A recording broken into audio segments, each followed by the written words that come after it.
Coucou tout le monde, c'est Nelly Boo. Aujourd'hui on se revoit dans une vidéo assez spéciale car ce n'est ni un vlog ni une vidéo un peu concept. Aujourd'hui dans cette vidéo c'est super simple, je vais vous montrer des photos qui ont vraiment existé mais qui cachent une lourde vérité derrière. Donc vraiment c'est un concept que je faisais pas vraiment, c'est juste que j'ai vu plusieurs vidéos dessus, j'avais envie de le faire mais à ma manière, donc j'espère que la vidéo va vous plaire. Donc petit warning avant, toutes les photos que je vais vous montrer, toutes les histoires que je vais vous dire dans cette vidéo sont 100% réelles. Moi je fais pas du fake. Donc si vous n'avez pas vraiment compris le concept, si vous avez jamais vu de vidéo, j'ai essayé de prendre des photos qui sont un peu plus rares pour pas que ça se répète et tout. Mais en fait je vais vous montrer des photos et ces photos en fait ils cachent vraiment une histoire réelle, donc une vérité. Donc exemple la photo peut être prise avant 2 minutes avant que la personne meure. Bref, je sais que c'est des trucs un peu hard mais... En fait, c'est des photos que c'est devenu beaucoup plus qu'un simple souvenir. Donc, on va tout de suite passer avec la première photo. C'est parti. Ok, donc on commence tout de suite avec du lourd. On commence avec cette photo-là. Donc là, ce qu'on peut voir sur cette photo, c'est qu'on voit une famille. Donc en fait, la photo a été prise dans les années 50. Alors, mais elle a été publiée seulement sur Internet en 2009, si je ne me trompe pas. Et sur cette photo, en fait, on peut voir littéralement une famille, 2 enfants. Sauf que bien sûr, bon, je vais pas vous faire la mystérieuse. Vous avez bien vu l'ombre qui est au-dessus. Donc c'est ça en fait qui a vraiment fait exploser la photo. Donc justement en fait c'est que on voit bien une ombre et c'est une photo en noir et blanc prise vers les années 1950 qui montre justement une famille qui sont les Cooper. Ils sont justement dans le salon et au sein de l'image on voit un corps qui... En fait le corps c'est bizarre parce qu'on pourrait dire que c'est peut-être juste comment la photo est placée mais on dirait qu'on voit aussi qu'il est habillé peut-être avec un one piece ou une veste justement. Et on dirait que ce corps-là semble genre tomber du plafond tête en bas. Donc ça c'est un détail justement qui a rendu la photo super célèbre, donc vous l'avez sûrement déjà vu aussi. Donc ce qui fait en fait le plus peur, c'est que la photo en fait c'était juste une famille, voilà comme je vous ai dit, famille Cooper qui voulait prendre une photo en famille et que au final avec un Kodak et quand la pellicule s'est développée, ben justement en fait le corps apparaît seulement après le développement. Donc il l'avait pas vu dans la vraie vie. Et c'est là où que cette image-là est devenue virale comme photo paranormale. Donc beaucoup ont dit que c'était quelqu'un qui était mort dans la maison, donc beaucoup ont appelé au paranormal. En fait, ce mystère n'a jamais vraiment été résolu, donc il y a beaucoup plus d'hypothèses que de vérités, mais selon moi, la vérité la plus crédible, c'est que les experts en photographie pensent que c'est une double exposition. Alors déjà, ce qui est sûr, parce que là, je sens qu'il y aura des gens qui vont dire non, mais c'est du Photoshop et tout, alors que je vous ai dit que la photo a été prise dans les années 50 et que Photoshop et tout n'existait vraiment pas, donc c'est impossible que ce soit justement du Photoshop et tout. Donc vraiment, il y a zéro fake sur cette image, mais les experts en photographie pensent que c'est une double exposition. Donc double exposition, ce que c'est, je vais vous expliquer en fait, c'est à l'époque les appareils étaient argentiques, donc il arrivait souvent qu'une pellicule soit utilisée 2 fois par erreur et que 2 photos se superposaient. Pardon. Donc le corps qui tombe, c'est en réalité une autre photo, probablement d'un homme allongé ou en train de tomber, qui a été superposée par accident à la photo de famille. Mais ce qu'on sait avec certitude, c'est que la photo, elle existe vraiment. Donc, si vous voulez vraiment avoir encore plus de détails, vous avez juste à écrire Cooper Family Feeling Body Photo. Voilà, ou juste Cooper Family, je pense que la photo, elle est tellement populaire que vous allez tomber dessus. Ce qu'on sait aussi avec certitude, c'est qu'elle n'a pas été retouchée numériquement, parce que comme je vous dis, le montage n'existait pas comme aujourd'hui, et il n'y a aucune preuve d'un meurtre ou d'un fantôme dans cette maison. Et le mystère est surtout de la technique photo de l'époque, je pense. Moi, personnellement, c'est l'hypothèse la plus certaine. Donc même s'il y en a encore aujourd'hui qui appellent à la paranormale, je crois que ça n'a aucun rapport et je crois vraiment à cette hypothèse. Donc en fait c'est justement ça qui fait un peu moins peur parce que pendant des années cette photo-là a été considérée comme paranormale parce que ça a pris du temps avant que les gens sachent qu'en fait c'était pas du tout du paranormal. La vérité c'est beaucoup plus simple, que c'est une erreur de pellicule qui a transformé une image normale en l'une des photos les plus troublantes jamais prises. Ok, donc voilà la deuxième photo. Cette photo-là, vraiment, elle semble beaucoup plus normale. Donc on voit juste une équipage, en fait, d'hommes et de femmes avec le drapeau des États-Unis derrière et on voit bien l'étiquette NASA. Donc on se dit que c'est une équipe de NASA. Et effectivement, en fait, cette photo montre justement l'équipage de la navette spatiale Challenger. Donc ils sourient, ils se posent confiants. Et à ce moment précis, ils vivent des mois d'entraînement et s'apprêtent en fait à participer à une mission historique. Et cette image-là est vraiment différente que l'autre parce que là, justement, quand tu regardes cette image, tu te dis que c'est une image assez cute, voilà, et que il y a pas vraiment d'histoire derrière cette photo tragique. Alors, je vais vous donner encore plus de détails. Cette photo a été prise en 1986, donc ça montre les 7 membres de l'équipage de la navette spatiale Challenger. Et parmi eux, il se trouve Christa McAuliffe, une enseignante que vous connaissez sûrement, pas en tant qu'enseignante, mais vous la connaissez sûrement. Elle devait devenir la première professeure à aller dans l'espace et il y a des millions d'élèves à travers le pays qui attendaient de la voir donner un cours depuis l'orbite terrestre. Donc c'est assez cute. Mais malheureusement, le jour du lancement, il y a des millions de personnes qui assistent à l'événement, des familles, des enfants, des écoles. Et tout semble en fait se dérouler super normal à la première seconde, mais peu après le décollage. La mission tourne au drame et la navette Challenger n'atteindra jamais l'espace, car après l'enquête, on découvrira qu'un problème technique connu par certains ingénieurs avant le lancement a causé l'accident. Donc il y avait des avertissements qui avaient été donnés, mais la mission a quand même été autorisée, donc c'est un peu bête de leur part. Et aujourd'hui, en fait, cette photo est devenue beaucoup plus qu'une simple image, car c'est vraiment touchant, en fait, si eux, ils ont jamais su que ça allait être la dernière photo qu'ils allaient prendre avant leur décès, malheureusement. Donc, c'est le dernier souvenir d'un équipage qui croyait partir pour une mission historique et revenir sain et sauf, sans savoir que cette photo, ce serait la dernière prise d'eux ensemble. Donc là, je voulais raconter beaucoup plus court, beaucoup plus simple, mais en bref, c'est ça. Après, si vous voulez, écrire Challenger Crew photo et vous allez justement trouver en fait l'histoire complète sur ça. Mais moi, vraiment, je vous le dis en bref, ils sont morts, quoi. Donc c'est pour ça que je vous le dis comme ça, mais en vrai, c'est triste parce que c'est la dernière photo à avoir leur mort, donc c'est assez triste, effectivement.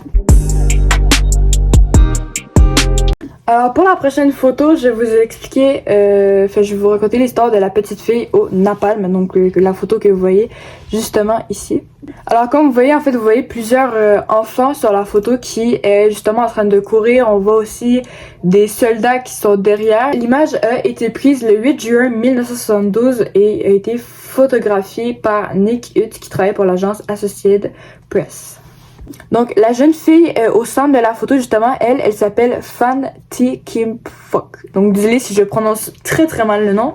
Elle avait environ 9 ans au moment de la photo en fait. Et qu'est-ce qu'elle montre la photo? C'est que l'image montre Kim Phuc avec d'autres enfants et des adultes aussi qui fuient après que les avions ont largué une substance incendiaire, donc ce qui est justement le napalm. Donc c'est pour ça que en fait le napalm, pour les gens qui savent pas c'est quoi, c'est un liquide utilisé en temps de guerre pour provoquer des incendies intenses et brûler des zones larges. Donc la photo montre l'instant où elle court après avoir été touchée par ces explosions. Donc justement, elle s'est fait toucher par ces explosions, mais sans détails violents non plus sur cette photo, tu vois, genre je peux la mettre sans me faire copyright ou whatever. En fait, l'image est devenue célèbre parce qu'elle a capturé l'intensité humaine et les conséquences de la guerre sur des civils et surtout sur des enfants, justement. Donc, cette image sur les trois, je crois que c'est la moins hard parce que la fille, en fait, elle a survécu à ces graves brûlures causées justement par le liquide toxique et grâce à des soins médicaux intensifs après l'attaque. Et aujourd'hui, elle vit toujours et elle est connue pour son engagement et pour la paix. Donc, elle est même devenue ambassadrice de bonne volonté pour l'UNESCO et elle partage son histoire pour sensibiliser le monde aux effets de la guerre civile. Donc, au final, tout finit bien, mais bon, en même temps, la photo, elle a été prise pendant la guerre, en fait, la guerre qui a opposé les forces du Nord-Vietnam et du Viet Cong aux États-Unis. Donc, voilà. Donc, c'est pour ça que cette photo, en fait, elle a été populaire parce que aussi, elle a gagné le prix Pulitzer, donc l'un des prix les plus prestigieux en photojournalisme. Mais au final, tout finit bien. Donc la prochaine photo aussi, elle semble assez normale. Donc c'est une photo d'un ours. Comme vous voyez dans la forêt. Par contre, on voit qu'il a l'air pas mal en mouvement. Je sais pas si vous voyez, mais voilà. En fait, c'est un randonneur qui a pris cette photo d'un ours noir. Donc comme vous pouvez voir, il est vraiment gigantesque. Donc, quelques instants avant d'être poursuivi et mortellement attaqué. Donc, c'est Darsh Patel, en fait, qui randonnait avec 4 amis dans le New Jersey en 2014. Donc, ça date de 2014. Et on sait pas pourquoi, il s'est arrêté, il a vu cet ours, donc il l'a pris en photo. Mais malheureusement, c'est la dernière photo qui a été prise. Genre, juste avant d'être tué. Le téléphone a été retrouvé plus tard dans les bois, portant une marque de vélo dessus. Donc, on est allé dans les photos, on a vu qu'il y avait un ours et justement, c'était la cause de sa mort. En même temps, si vous voyez un ours, guys, ne vous arrêtez pas. Surtout s'il court vers vous, ne vous arrêtez pas pour le prendre en photo, s'il vous plaît. C'est vraiment triste parce qu'en fait, Darsh Patel, justement, c'était un étudiant de 22 ans de l'université Rutgers. Donc, il faisait vraiment juste une randonnée et pour vous montrer en fait que ça peut vraiment se passer à n'importe qui après avoir pris les photos. Vraiment, il s'est juste retourné de l'ours et l'ours il s'avançait vers eux. Donc, le groupe s'enfuit dans le bois, mais l'ours le retrouvait en fait. Et là, vous allez sûrement vous demander avec mes amis à Patel qu'est-ce qui s'est passé avec eux. Donc, les amis de Patel ont déclaré aux enquêteurs de la police qu'ils l'avaient vu pour la dernière fois escalader une formation rocheuse. Parce qu'en fait, ils se sont tous échappés quand ils ont vu l'ours venir. Donc, malheureusement, lui, il s'est fait poursuivre par l'ours. Alors qu'il criait lui-même à ses amis de continuer à courir. Donc c'est vraiment triste. Et c'est juste que en fait au moment où ses amis se sont regroupés ensemble et se sont rendus compte de sa disparition, ils ont appelé la police et 2 heures plus tard la police a découvert le corps de Patel, l'ours rôdant à proximité en plus encore. Donc la police a abattu l'animal. Et l'autopsie a été révélée que l'ours avait des restes humains, des morceaux de vêtements selon le journal T-Record. Donc ça aussi c'est une histoire super triste parce qu'en plus le pire c'est qu'il disait à ses amis continuent de courir alors que l'ours le poursuivait lui et même lui il continuait à essayer de monter. Mais voilà, j'imagine que je peux vous laisser imaginer la suite, mais c'est vraiment une photo très triste. Mais voilà, c'est pour ça qu'il faut faire attention dans la forêt. Alors pour la prochaine photo, on voit une photo dans les rues. Donc à première vue, c'est une photo dans les rues, un monsieur qui tient un enfant sur ses épaules. Mais encore une fois, cette photo cache une lourde vérité.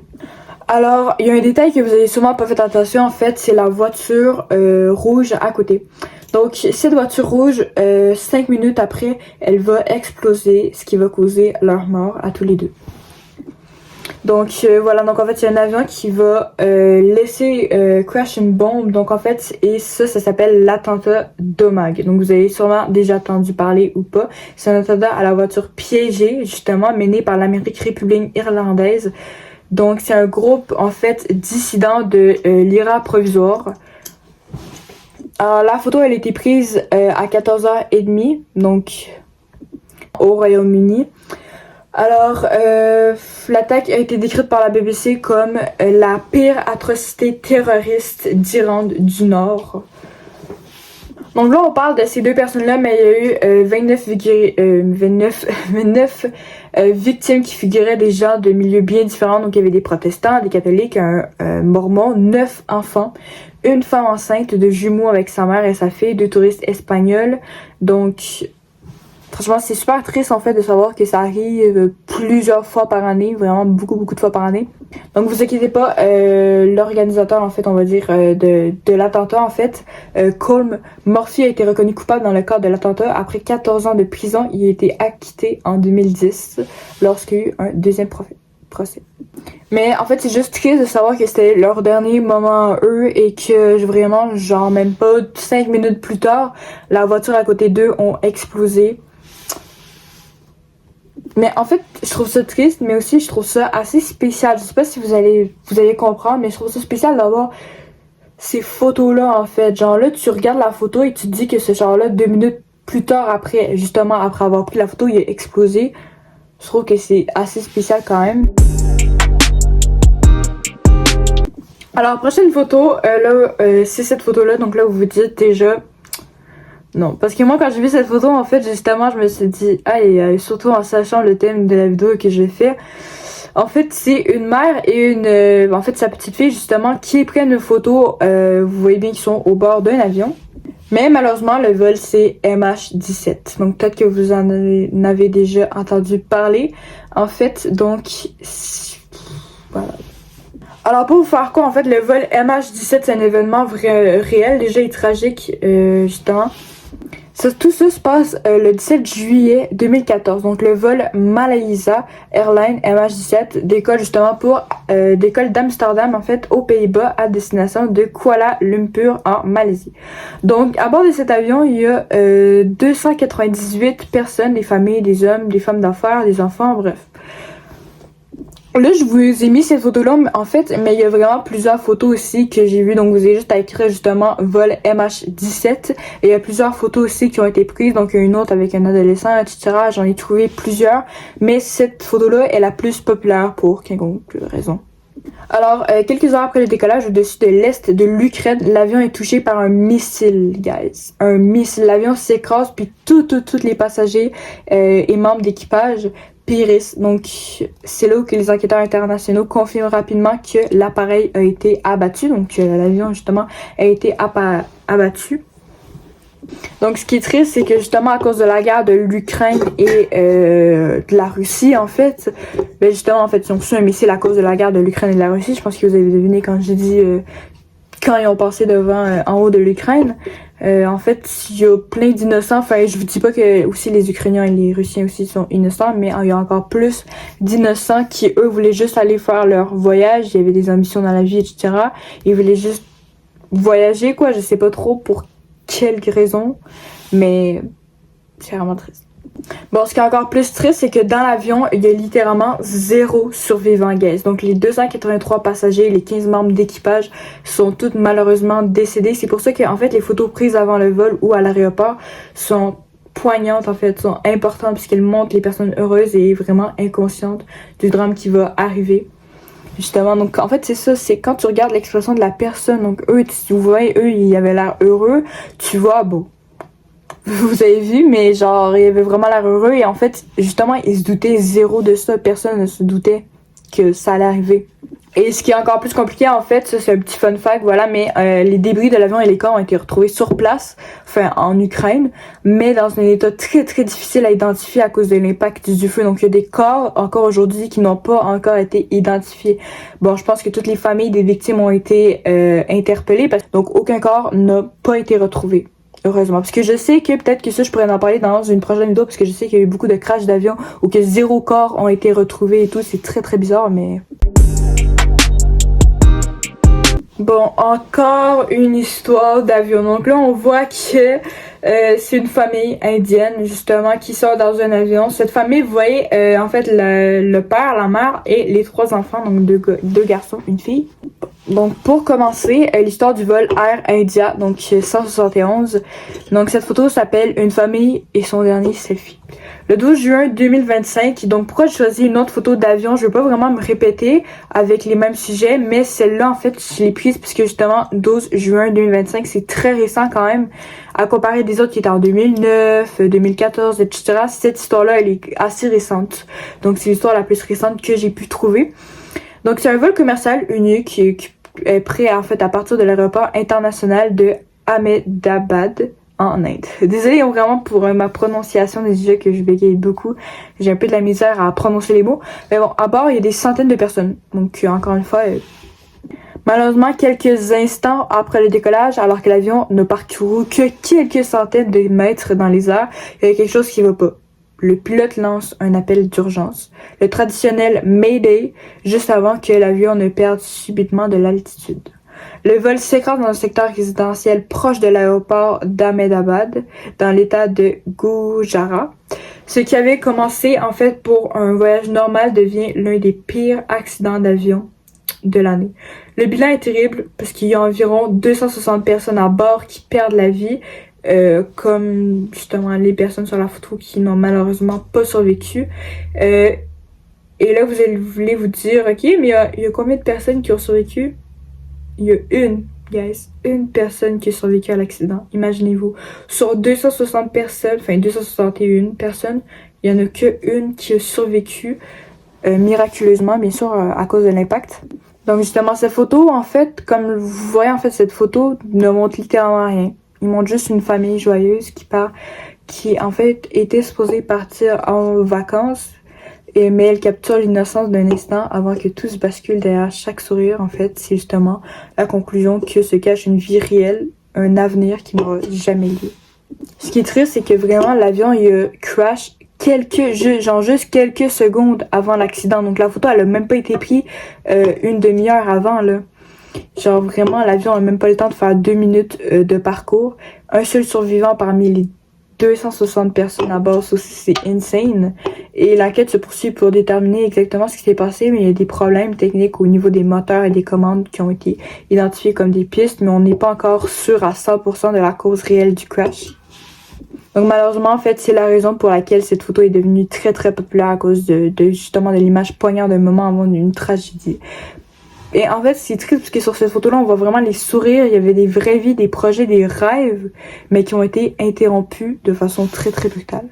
Bref, donc je vais arrêter cette vidéo pour l'instant. Par contre, j'ai encore énormément d'histoires à vous raconter. Donc si vous voulez une partie 2 où que je continue avec des vraies photos, des vraies histoires et des vraies situations assez troublantes, assez désastreuses, comme je vous ai montré, parce qu'il y a eu beaucoup d'histoires tristes, n'hésitez pas à liker, vous abonner. Et moi, je vous dis, on se revoit à la prochaine. Dites-moi en commentaire quelle photo vous a le plus dérangé ou quelle photo vous a le plus surpris, etc. Moi, je vous dis, on se revoit à la prochaine. Ciao, ciao. C'était Nelly Pou.